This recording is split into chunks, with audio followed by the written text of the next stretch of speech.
genesis of the grievances of the youths on the protest of NSAS.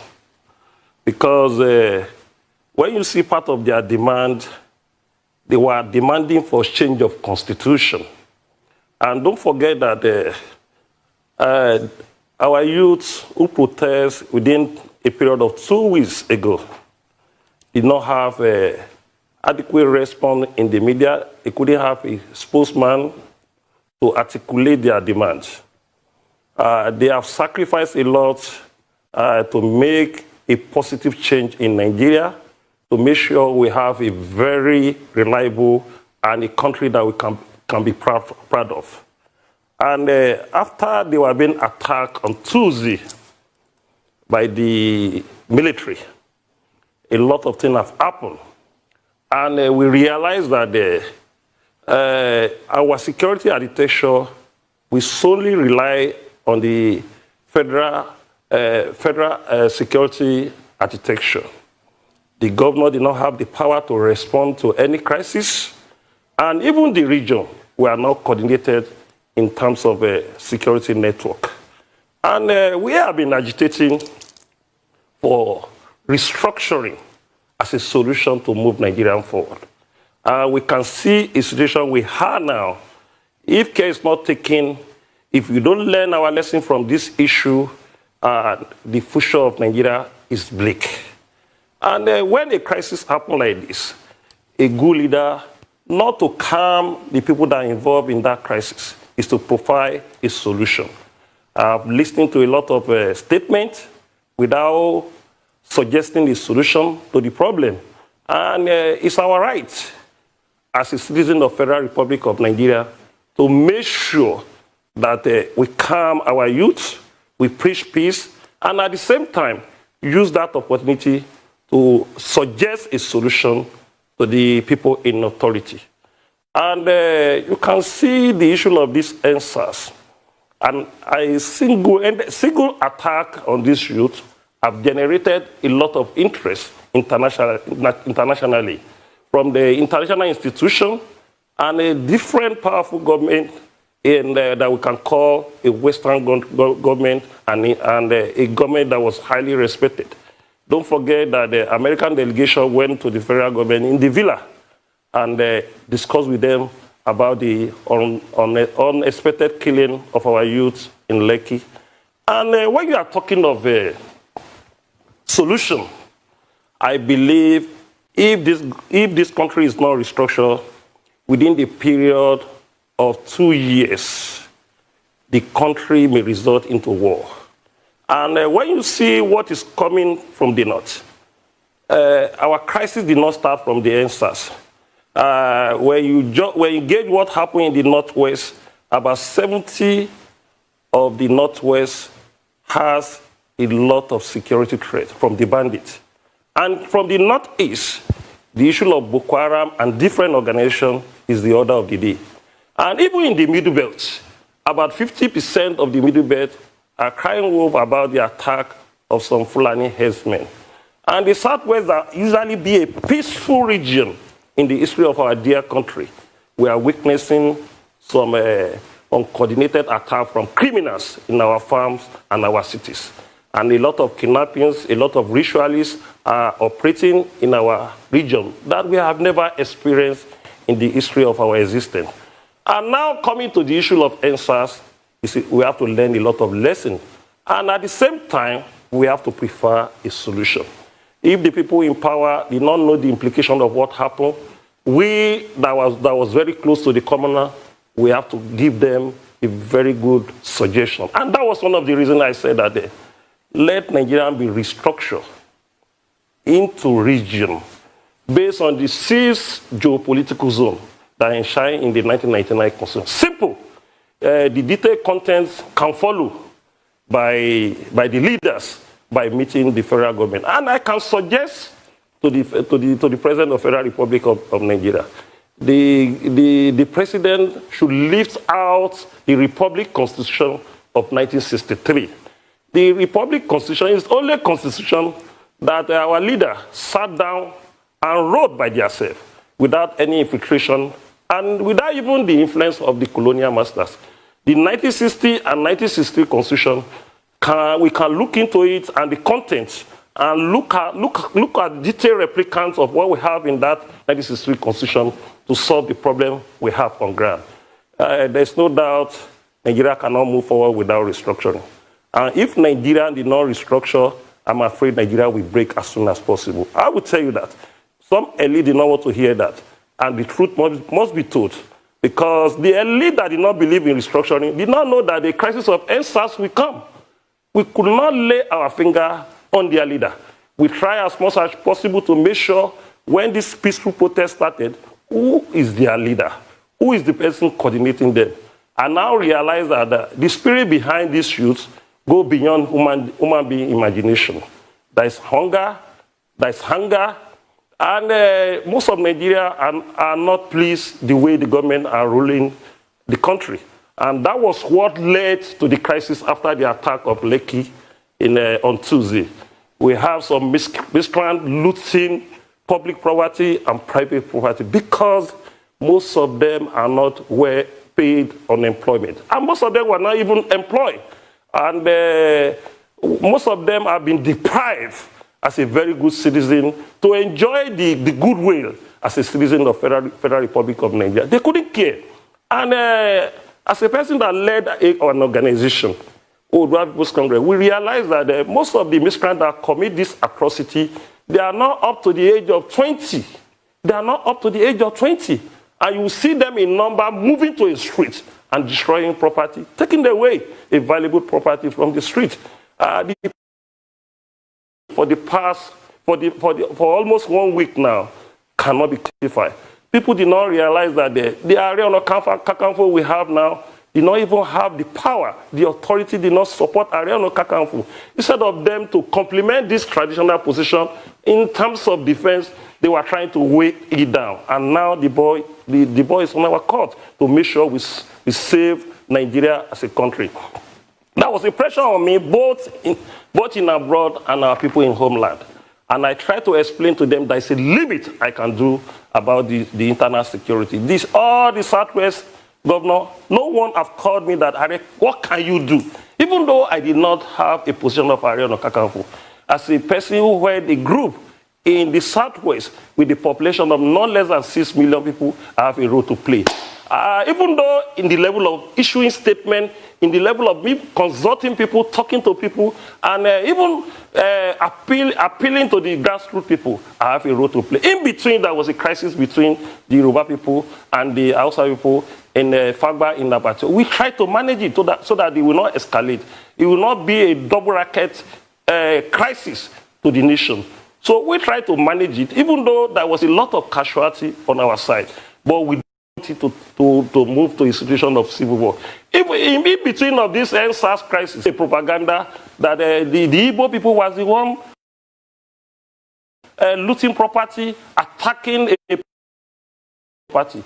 We try to dispel that rumor that you don't know the implication of this propaganda you are pushing out. You want to cause a civil war. The population of the Igbo living in Lagos will less than not and most of them are highly resourceful. They are businessmen. Don't bring the issue to this crisis. The one on ground, let us resolve it. Because we have issue with the Hausa community in Nabatio, and you are now bringing an Igbo issue. What do you want to cause? It will lead to civil war, and we don't pray for that. So a good leader should prepare to weather any storm. And when you're about to weather any storm, you have to prepare a solution. It's not enough to be calling for calm without a solution. I expected all the former head of state to advise President Muhammadu Buhari to bring out 1963 Constitution and 1960 Constitution. Let them sit down. Let us see what we can do about this Constitution. I was one of the people that went to the national conference in 2014. We tried to provide a lot of solutions to move this country forward. In the solution, we recommended about 664 content that can move this country forward. But I realized that the event is becoming overshadowed what we recommended. Even though it's part of the solution I realized that even though we want to use that document, it will not solve up to 80% of the problem we have now. A lot of things have happened between 2014 to 2020. I believe a total solution, if we don't want this country to break, is to go back to our constitution. When a children fall, he look forward. But when an old man fall, he look at the back. Where are we coming from? How did we agree to be the same nation? Let's get in here. We have a self-government from the Hello? Yeah, can you hear us? Yeah, right. let's just, you know, you said a lot within this few minutes that we started having this conversation. So before you move forward, let's just, you know, touch on some of the things that you mentioned. Now, as we already know, one of the major problems that we have in Nigeria is tribalism. And looking at this system, regionalism that you're speaking about, you know, one of the issues that it had was the fact that it promotes, you know, what's the word now, ethnic loyalty. You know, so looking at the fact that we're already in a system that is very tribalistic, and then we're going to, you're saying that we should go back to a system that promotes ethnic loyalty. How does that now solve the problem that Nigeria faces? Well, you don't know that Nigeria is a tribal country. Nigeria is a country of many countries. And many countries that move forward in the whole world will not run a unitary system of government under a population of 200 million.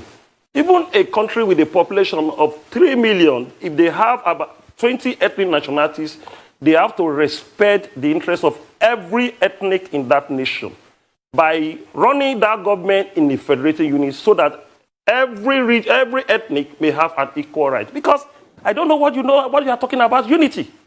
Because when you are talking about unity, what we borrow, the system we borrow in 1979 was a crude federalism, a system from United States of America. America have about 50 states, and each state have the autonomy to develop at their own pace.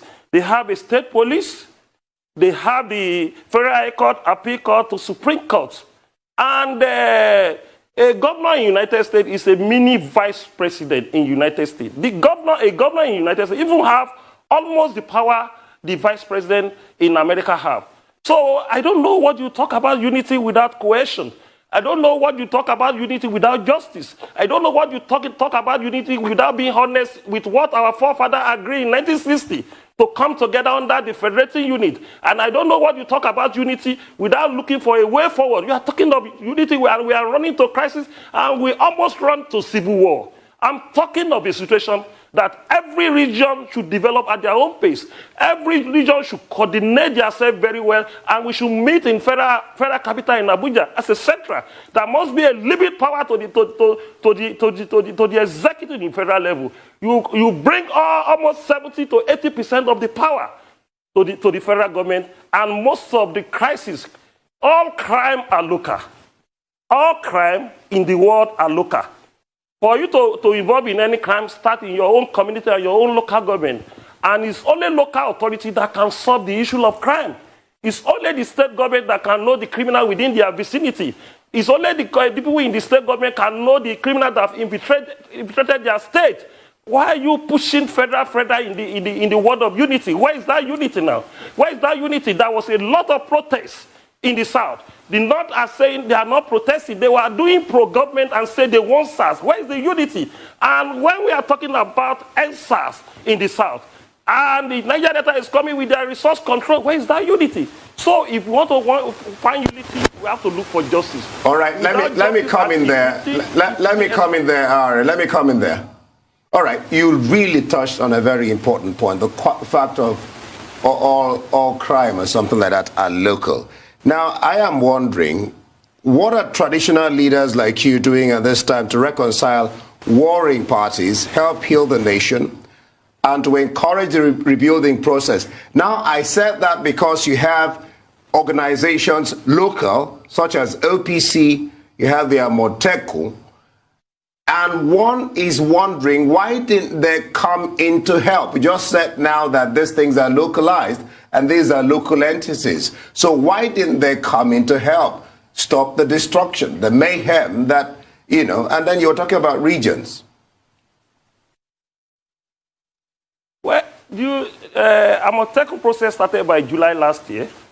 and the Southwest governor agree to make sure they establish Amotekun, and they process it to establish as a law.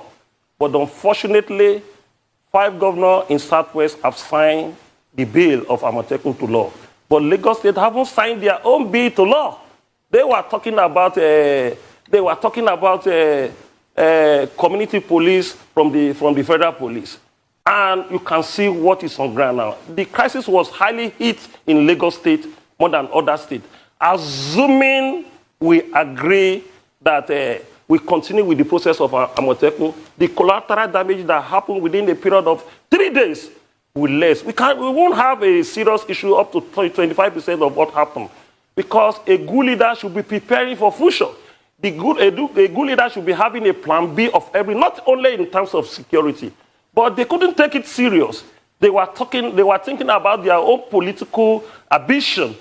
They jettisoned the security of their people. And the most responsibility of any government is to make sure there is law and order, and to protect the life and property of their citizens. And secondly, it's not only the fault of the governor. We got an information that the governor sent a representative to meet National Security Advisor. And the National Security Advisor refused to approve just pump action and day gun to be used by Amotekun. Do you want them to use their teeth to attack hardened criminals? Do you want them to use their teeth and just ordinary hand to face a serious criminal with AK-47? And that was the time that was a stalemate. That was the time that the governors cannot move forward with their process, although they were still in the process of recruitment. And I believe this ugly incident will be a lesson to federal government. Yeah, you've addressed. If they want to hold this country as a country, or if they want to allow lacuna so that the problem can happen to this country. Yeah, you've addressed one side of that question. I called Amotekun, what is the second side? And then OPC. Yeah. OPC is well known in Lagos. So even if you say Amotekun hasn't been signed. Those who did not know the effort and the importance of OPC could have known it within the period of 3 days. I slept 4 a.m. today. Apart from the community that engaged OPC to secure the environment, the police, most of the police formation that was not born, about 50% of it was jointly protected by the police and OPC.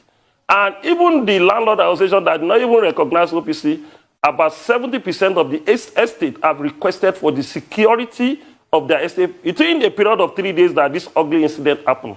And even the community leaders who did not even know that OPC is in existence have called for the assistance of OPC when this Oshin and Hoodlum started looting. Even in Laboring State, the Oyo State and other states, some powerful politicians started calling me yesterday evening. And I don't even know the strength we have on ground can do what they expect us to do now, because there's a fear, and there's a fear that their houses and their business can be attacked. So when you have something that is good for you, you try to play it down. When the ship are down, you know the importance of that group or anything you have in your own disposal. Interesting. Now let's still talk about, what you mentioned with regards to regionalism. Now, the thing is, if you think about it, there's always going to be the majority ethnic groups, and there's going to be the minority. And there's always been a thing about the majority having dominance, while the minority doesn't get as much. This has always been, a problem. So looking at the fact that this regionalism thrives on this, how is this going to solve the problem?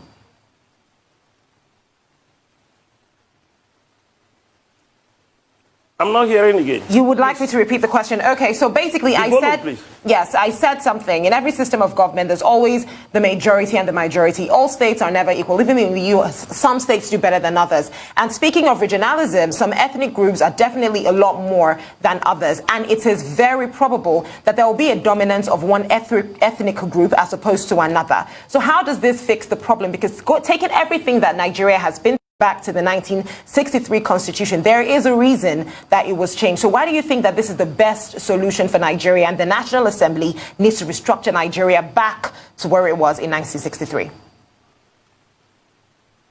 Well, the Constitutional Conference of Abacha in 1996 have solved the problem in terms of the larger ethnic group and the minority. And they have carved Nigeria into 6 zones.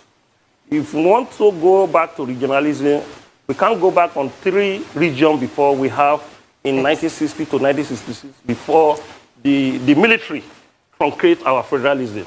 I think we have to deal with the 6 geopolitical zones we have in Nigeria on the basis of region. And all the region will be able to sit down and have their own separate constitution apart from federal constitution. The region will have their own constitution, and the state will have their own constitution. Even the local government, a residual part of government, they will have their own constitution. And they will look inward to the environment.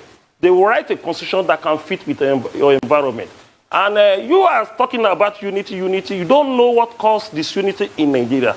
How can a 26 military man of occupation write a constitution and give it to you in 1999 as a democratic elected government, and give you the document, and you continue using that document for the period of 21 years without involving in crisis? If military gave you a wrong constitution, it's your duty as a politician to sit down and review the constitution. It's your duty to make sure a content that will move Nigeria forward is being inserted in that document. It's your duty to make sure you listen to the will of the people and make sure do the needful in the basis of justice and equity. If there is no justice and equity, you can never witness peace in any society, not only in Nigeria. Most of the countries that are resorting to war, go and look the beginning, the genesis of their crisis. It's injustice, about structure, about political solution, about corruption. When these 3 things involved in any system, there will be a crisis. But the journalists are just pushing. I watch most of the television, they will be discussing about unity. The bedrock of having unity is justice. The bedrock of having unity is restructuring. The bedrock of having unity is cohesion. The bedrock of having unity is to stop corruption. Let the people of the all region will lay their own regional leader if they invest their money. I read the president have ordered all ministers to go back to their own state. And you can see that the president knows that they should go and talk to their people. And most of them will stay in Abuja for a period of 3, 4, 5 months. By the time they are coming, they won't go to the grassroots, they will go to Ikoyi. After they spend about 2 days in Ikoyi, they take a shopper to the airport, go into the villa again, and you call them a minister that was being nominated from that state. And they don't know the feeling of their people. Yeah, if they were so courageous and they love their people, it's not up to the time that the president will say, go to your people and talk to them. Immediately they know that it's a crisis, they must rush back to their state to appeal to their people. The resources in their disposal to pacify them. There's a serious hunger in the country because the structure we are having is not the agreement of our forefathers to have a one nation. When you default an agreement of the heroes, that's the beginning of the problem. When you default an agreement of the leaders that bring this country together, that's the beginning of the problem. I'm appealing to the President Muhammadu Buhari to write his name in the gold in the history of this country, to make sure as a matter of urgency, bring the Constitution of 1960 and 1963 down and call the Senate President and the Speaker of the House of Reps and the stakeholder in the National Assembly to do needful about this document within the period of 3 weeks. It will suppress the anger and agitation of this young and promising Nigeria who came out at the right time we don't expect to move this country forward, who saved us from the ugly incident and the disgrace we are having in the international community, who saved us for imminent war that is coming. So this is an advice to the President of the Federal Republic of Nigeria to move this country forward. All right. We're still talking. If we have time, we will come to the economic implications that all these have caused. But let's discuss more on the security implications. Let's talk more about the OPC. What do you think can be done more, probably to equip the OPC to be more effective in security, maybe protecting its environments? Well, the issue of OPC did not even, the federal government did not have thought about OPC. It's our people, our political leader, because of jealousy, because they want to play down a group that they know it can be useful to them. Our plan before is that at least 30% of the recruitment of the Amotekun should be a member of OPC. And well structured, they will be trained by retired police, retired army, or retired SSS, so that we can look inward to the internal security of Yoruba land. And not only OPC, we are talking of vigilante, and we are talking of the hunters and other relevant security organizations. But because of the reason best known to them, they decided to jettison it, and most of the recruitment now have police school undertone. But we are not worried, and we are not ravelled with what happened.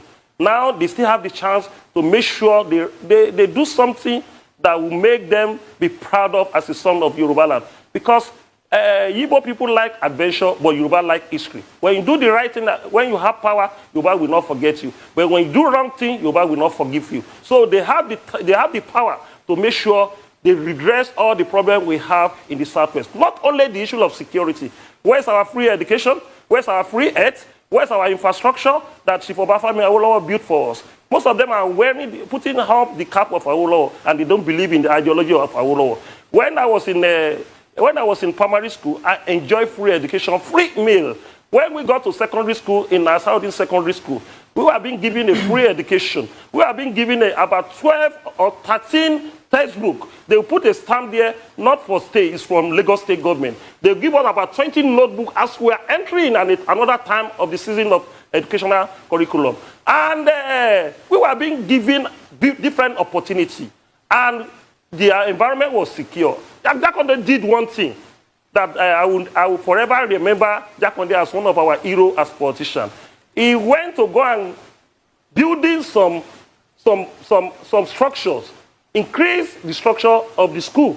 And he now said that most of the people who are artisans, to come to the school and come and build their education to the secondary school level. By then, when we are in the class, we are so short. Most of the people that came and joined us in the school, they were our brothers. And the policy of Jakonde was that to give them a certain level of education to secondary school. If you can have an education to secondary school, you will know the implication of involving in crime. You will know the implication of turning yourself to a criminal. You will know the implication that your future is at risk by involving in criminal. That he even said that if they score a period of 25% in their result, they should promote them. 25% enough to promote them. And they were promoting them. They were missing with the son of elite. They were missing with the son of ambassador who is having an embassy, who is leading an embassy in different countries. We were missing with the son of most of the prominent people. We mix together and the commoner. So we have a sense of belonging together. We don't even know the son of the rich. We don't know the son of the poor. So we were going together, and some of our illiterate were being built to the elite side, to the stage of secondary school. And Jakonde said that if they can't cope beyond secondary school, when they have an education to the secondary school level, it's enough for them to push their future, to put their future in the normal place. But when the military came to power in 1984, they should destroy all these policies. They said anybody who did not get up to 50% should be displaced from the school. And that was the beginning of the breaking and destruction of our system. By the time you take education from your children, you are in problem. By the time you don't give them a quality health care, you are in problem. By the time you don't give them a very good infrastructure, you are in problem. It's not about security. You are talking about security. There is something you will do that you will have less pressure about the issue of insecurity. When you give your citizen, your subject, some good part of the government, they will try to listen to you. Look at what happened in the protest when Tony Blair was a prime minister of UK. There was a protest in the United Kingdom, and the British government were looking for a way to suppress that protest. They now announced that anybody who continue with the protest, they will take the council flat from them. When they heard that they will take the council flat from them, automatically, nobody wants to lose their council flat. What will Nigerian government use to suppress the protest in terms of what they have given to their citizens? Most of the Oshin that were destroying property, taking away property, they are living under the bridge. Most of them are sleeping under a vehicle of downfall. Most of them were sleeping beside the gutter. So definitely, they know they don't have future. they are ready to destroy. So when you are talking of security, the government should sit down now and make sure they do the needful to the people. The wish of the people is very, very important. Listen to the people. Look at this issue of protesters. Assuming they allow this young, promising youth to continue this protest for a period of 3-4 weeks, peacefully, they would think otherwise. Let us choose a leader to negotiate for us. They will be tired. But they started this ugly mood by burning a station in Orile. Is it the protester that burned that station? It's the urchin that the politician gave money to go and burn it, so that they can have an opportunity to declare coffee. Well, and they declare coffee within 5 hours of declaring that. That's a serious allegation which can be proven, because he just said they give money to politicians, give money to people to go and burn. I just wanted to correct that. I hope you can hear me. It's wicked. It's uncalled for. Well, I hope you can hear me. I was just saying what you said there is a serious, very serious allegation that has to be proven, because before you can say that, what you were saying that politicians give money to people to go and burn, to go and burn a station. How so? Do you have my brother? Come again. You called me for this interview. Do you have any protester in Orile before the station was being burned? All right, let's go on to some. Do you have any protester in Orile before the station was being burned? The burning of Orile station was the #1 excuse to bring coffee to Lagos State. So we have to tell ourselves the truth, and we have to learn lesson from our mistake. We have children. We have children. And these people was killed, and you are now twisting the story. Please, for God's sake, let's stop this ugly incident. Let's move this nation forward. Thank you. Thank you very much, Ara. Thank you. Arise. Now, let's still speaking about, what you said earlier. I mean, we're looking at two different issues here. Now, it's been 60 years. Yeah, it's been 60 years of the 1999 Constitution. So looking at the economy of Nigeria today, what will be the economic impact of a shift to the regionalist constitution at the moment? Well, there is no way economy can thrive without working on the issue of power supply. There is no way economy can thrive without working on your infrastructure. There is no way economy can thrive without dealing with your security. The investor can only come to any country and come and invest when there's a 24 hours power supply, when there's a very good infrastructure, when there is a security, adequate security, and a stable policy from federal government. Nigeria will say something today. Within 6 months, they will go to Federal Executive Council and change it. When you have a stable policy, definitely the fifth one, when there is a justice and rule of law, that was the 5 cardinal points for any reliable investor to come to that country to come and invest. Nigeria is a country that can be a pool of investors for any reliable investor with the population of 200 million people.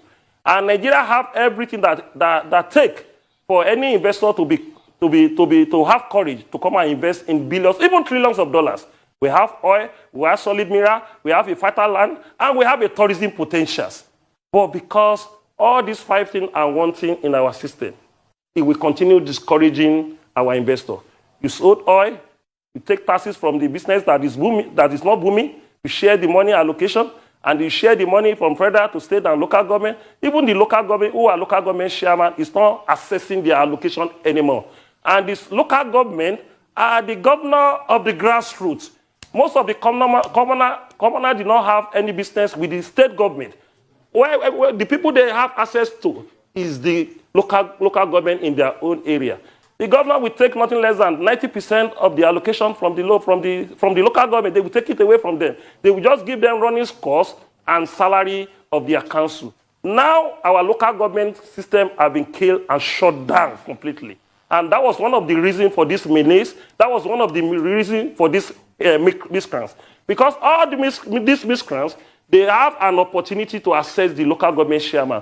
But when you get to the local government chairman, they will tell you, they just give me about 20 million out of 150 million from my allocation.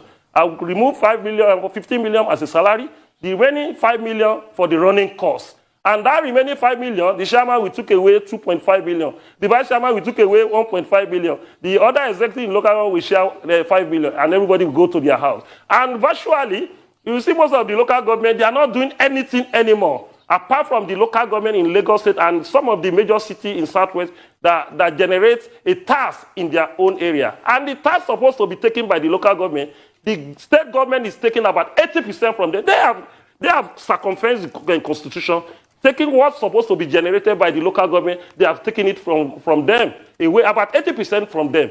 And the local government have been capacitated.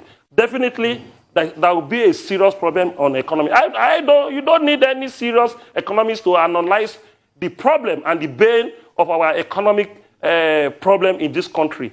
If I think it is well done in any country, I think the country will move forward within the period of 5 years.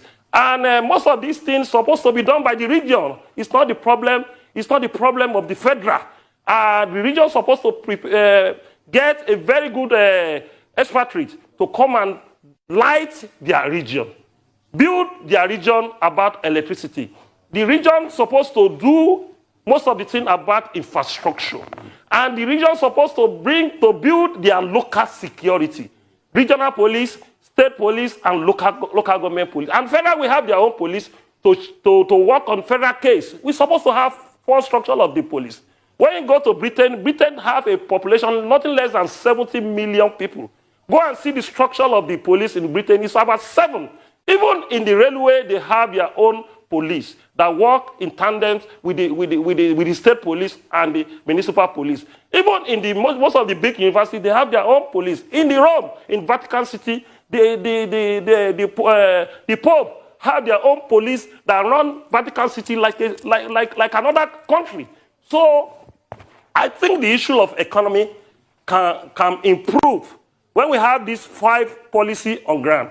And when we stop corruption, the corruption can be on the basis of rule of law, can be a content of rule of law. One of the 5 content I told you. The rule of, when there is a rule of law, when you embezzle money, they take you to court, they jail you. When there is a very sound precedent, definitely those people who want to lay hand to the treasury of the country will be very, very careful.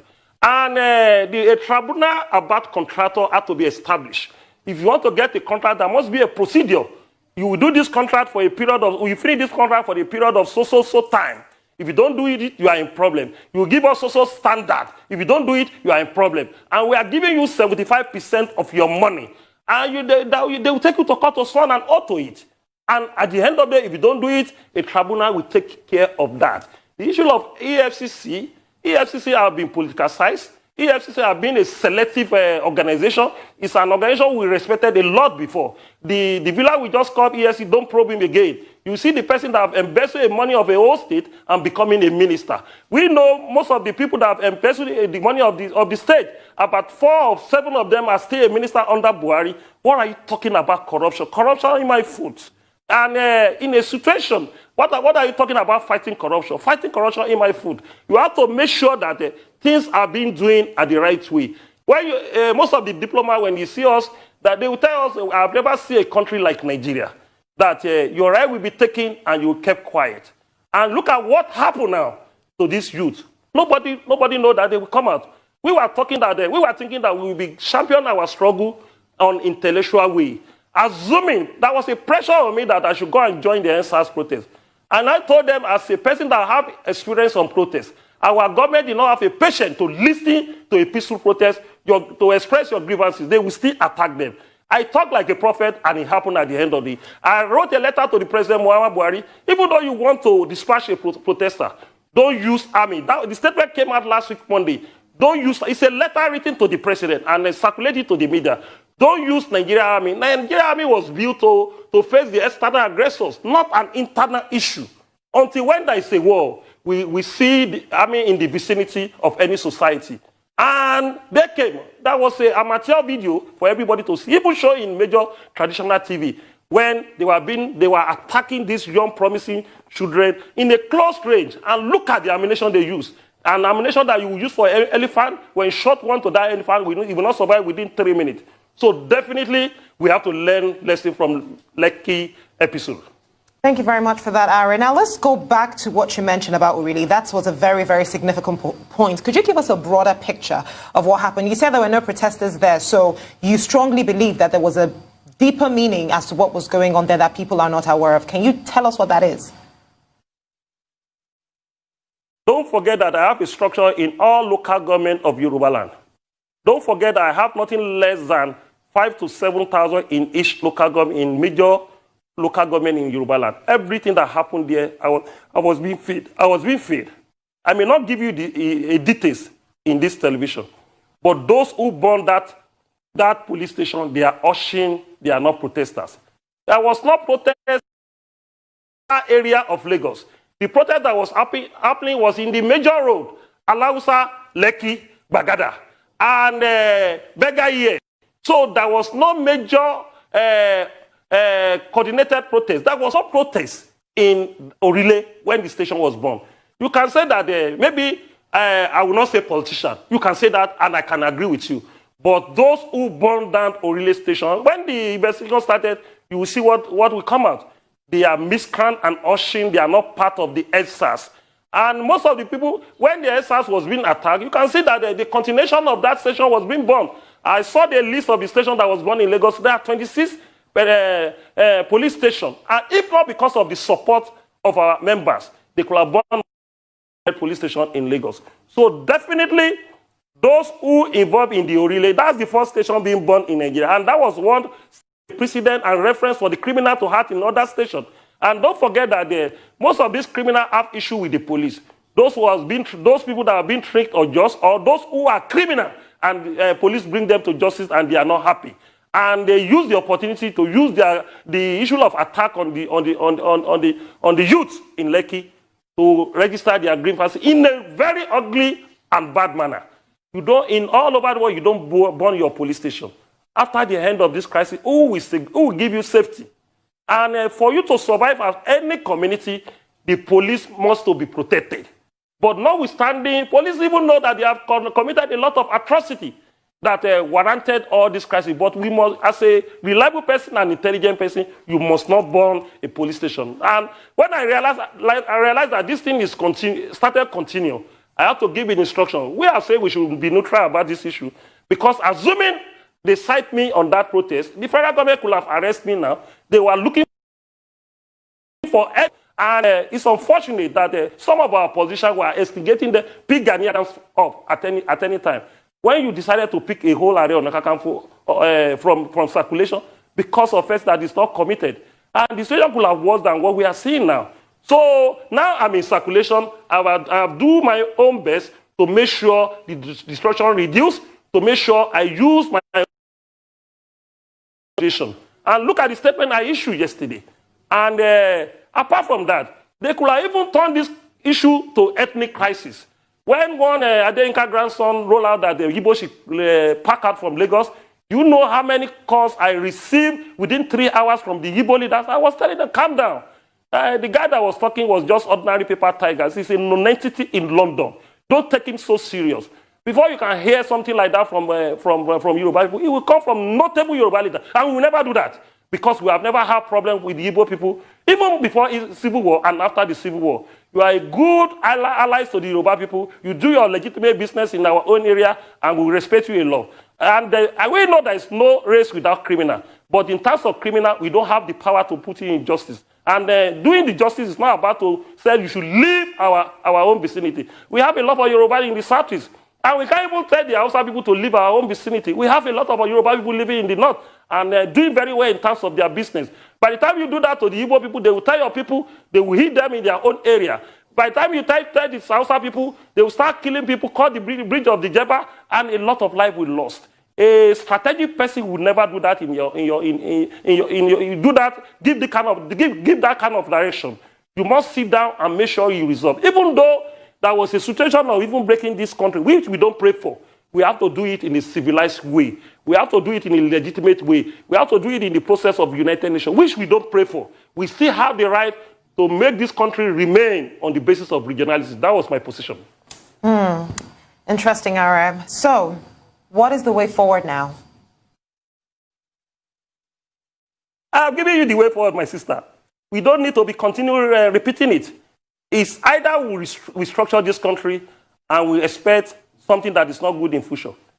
There is no Yoruba man say, kò sí Abuja lẹ́yìn ọ̀pẹ. Yoruba will say, there is no Abuja lẹ́yìn ọ̀pẹ. There is no any way to eat. There is no way, even any session can, there is nothing they can talk now. There is nothing they can do. The National Assembly should write their name in the history of this country. And this is a time that they should go beyond partisanship. This is a time you should go beyond talking of PDP or APC or any other party. You should make sure you save life, not only saving this nation. You should make sure you save life. You save life of the people of 200 Nigerians. And you should make sure you save the most popular black nation in the world. You should make sure you save this country running to anarchy. Now, there is a content of anarchy now. And I know the government will roll out army. By the time you roll out army, what will happen? And we don't pray for diarchy. All right, thank you so much, Iba Gani Adams, the Ààrẹ Ọ̀nà Kakanfò of Yoruba land, for your time on The Morning Show.